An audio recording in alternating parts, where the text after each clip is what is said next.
At a recent Senate Judiciary Committee hearing, Senator Ted Cruz asked questions of Julia Lipez, a nominee to be United States Circuit Judge for the First Circuit, about her record. Judge Lipez, I'm going to quickly note there's a reason the Democrats have scheduled you on this panel, because you have a long pattern of sentencing criminal defendants to egregiously light sentences, including one child molester who molested a 4-year-old and 9-year-old, and you sentenced him to only 6 years in prison, including, as we heard before, one woman who was responsible for killing her 1-year-old son, who was coated in fentanyl. His pajamas were coated in fentanyl. His sheets were coated in fentanyl. You could have sentenced her to 30 years. You sentenced her to only 4 years. It's an egregious pattern, but the reason you're put on this panel is the Democrats know that most Republicans will not have time to question you about that terrible record, because your colleague on this panel, her record is even worse. Ms. Campbell, I will say I have seen some astonishing nominees from this administration, but I have to admit your record takes the cake. A judge should not be a political activist.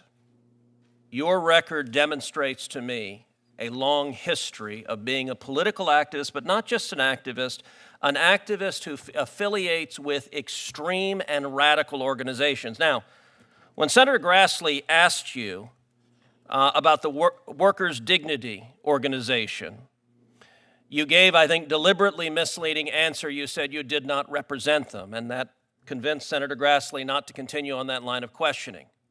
You have been a legal advisor to that organization since 2013. That is what you have publicly printed on your AVO biography.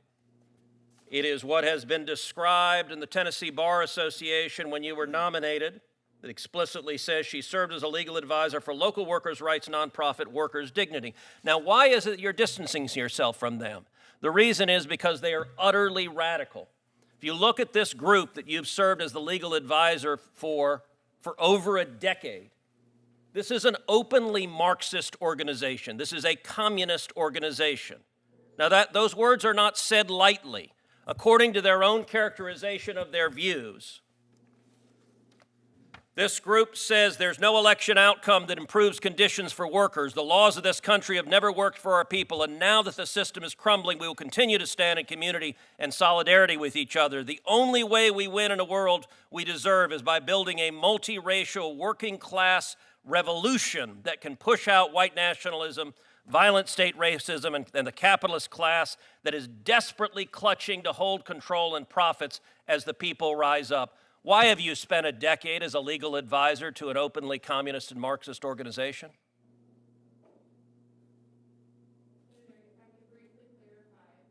I don't think your microphone's on.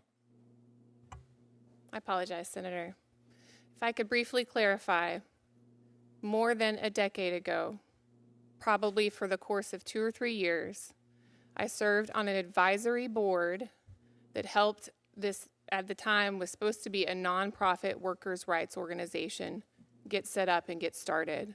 Did you know they were a communist organization? Senator, at that time, they did not express these kinds of views. It was an organization. So this is new. This wasn't the case then? Yes, and I have not been affiliated with them in more than a decade. You're aware that your current profile that you have up, your legal bio, says you are right now an advisor to them?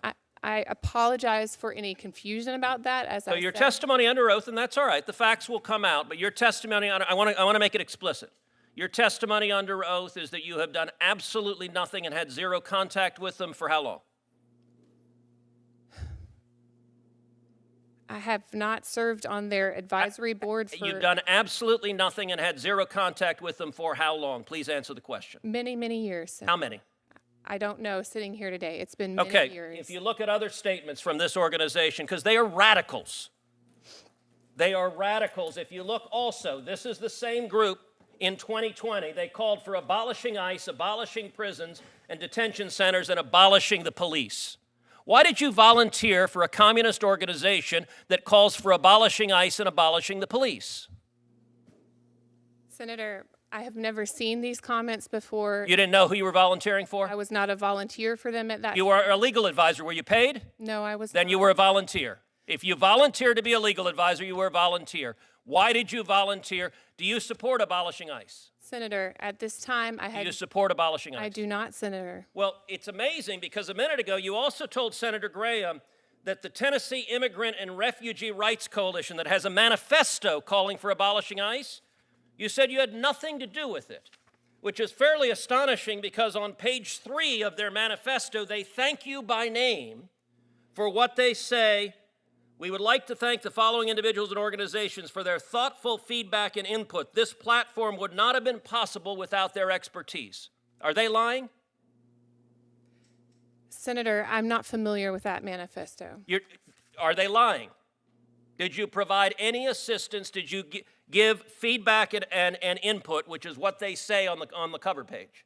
Senator, I didn't even know that existed, and so no, I did not provide input on it. And why, when Senator Graham asked why you gave money to this radical candidate who has said 52 senators are Jim Crow senators and said multiple of us are siding with the devil, you laughed and thought that was funny. But Senator Graham asked you a question. Look, that candidate was as radical as I've ever seen.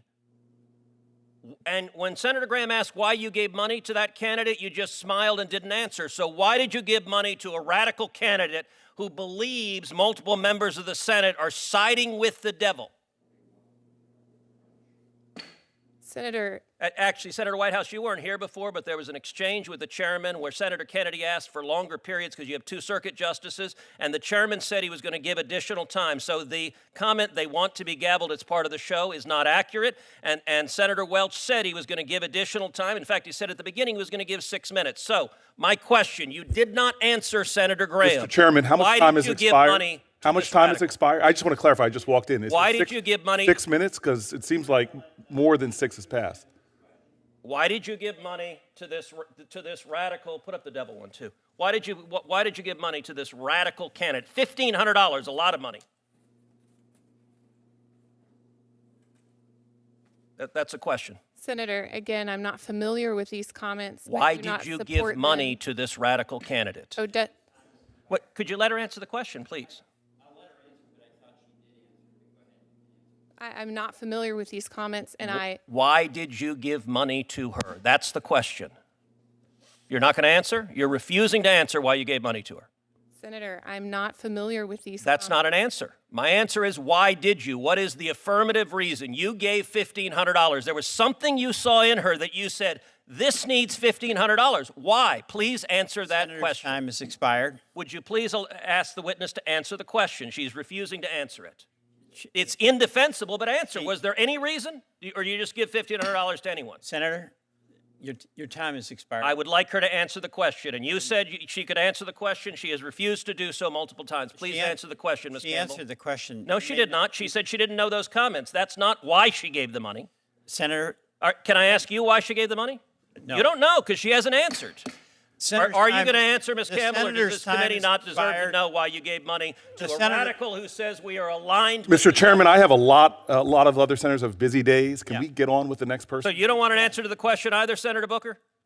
I just want to say for the Are you able to answer the record, question, Ms. Campbell, or do you believe this committee doesn't deserve an answer to that question? Mr. Chairman, So you're silent. You're just refusing to answer. who's next? The senator's time has expired. If the senator doesn't like the answer, he can It's not an answer. She sat there silently and has not spoken. Thank you for watching.